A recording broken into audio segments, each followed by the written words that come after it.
வணக்கம் நண்பர்களே. சபரிமலையில் தர்மசாஸ்தா ஐயப்பன் அமர்ந்த நிலையில் இருக்க கால்களில் துண்டு கட்டப்பட்டது போன்ற ஓர் அமைப்பை நாம் பார்த்திருப்போம். அதற்கான காரணங்கள் உங்களுக்கு தெரியுமா? இதற்கு இரண்டு விதமான காரணங்கள் சொல்லப்படுகின்றன.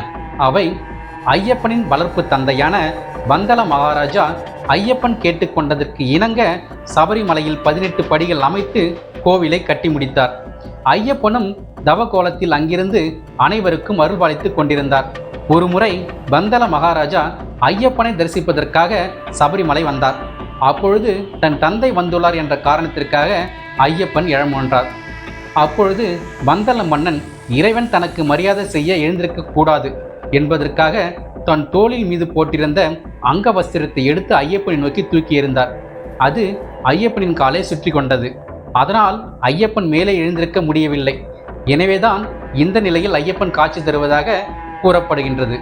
மற்றொரு காரணம், ஐயப்பனின் காலில் இருப்பது கட்டு அல்ல என்றும் அது யோக பட்டம் என்றும், அவர் யோக நிலையில் இருப்பதால் அது யோக பட்டம் என்று அழைக்கப்படுகின்றது.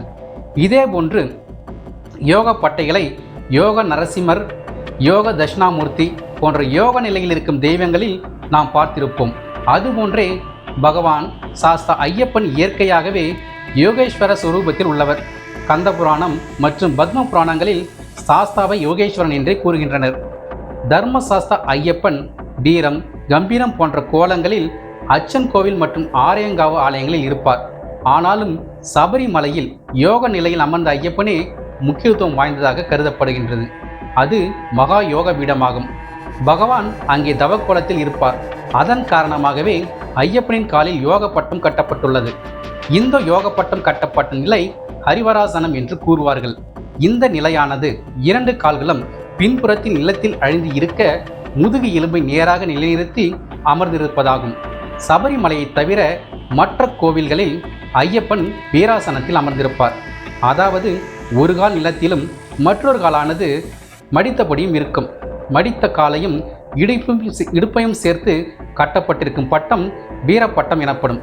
எனவேதான் தர்மசாஸ்தா ஐயப்பன் சபரிமலையில் இரு கால்கள் கட்டப்பட்டு யோக நிலையிலும் மற்ற கோவில்களில் வீராசனத்திலும் காட்சியளிக்கிறார்.